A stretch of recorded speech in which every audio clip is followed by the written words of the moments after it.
আজিৰ কেবিনেটত আমাৰ জীৱিকা সখী বাইদেউসকল আছে কিছু জীৱিকা সখী 5242 গৰাকী বাইদেৱে স্কুটি পোৱা নাছিল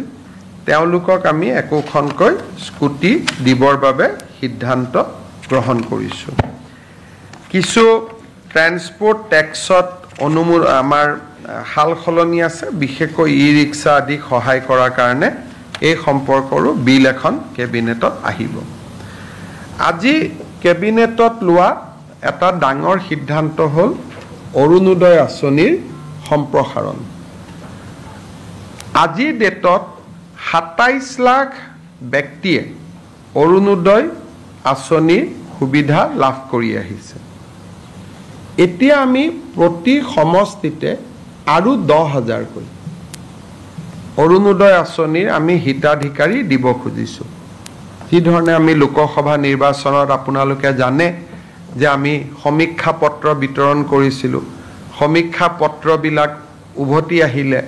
তাতে আমি দেখা পালো যে 10-12 লাখ মানুহৰ হাতত অৰুণোদয় নাই সেই কাৰণে আমি অৰুণোদয় আঁচনিখনত নতুনকৈ 12,60,000 নতুন হিতাধিকাৰীক আমি অন্তৰ্ভুক্ত কৰিবলৈ সিদ্ধান্ত লৈছো ই অৰুণোদয় 3 নামেৰে জনাজাত হ'ব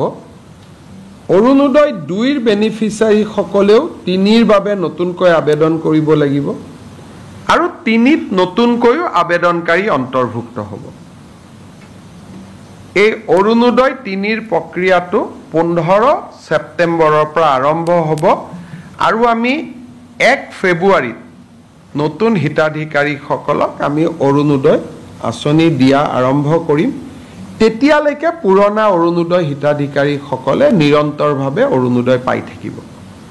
কিন্তু যেতিয়া 1 ফেব্ৰুৱাৰীত আমি নতুন অৰুণোদয় দিব যাম পুৰণা বেনিফিচিয়াৰী দুই এজন হয়তো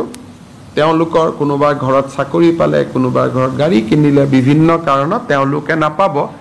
কিন্তু এইবাৰ অৰুণোদয় এটা আমাৰ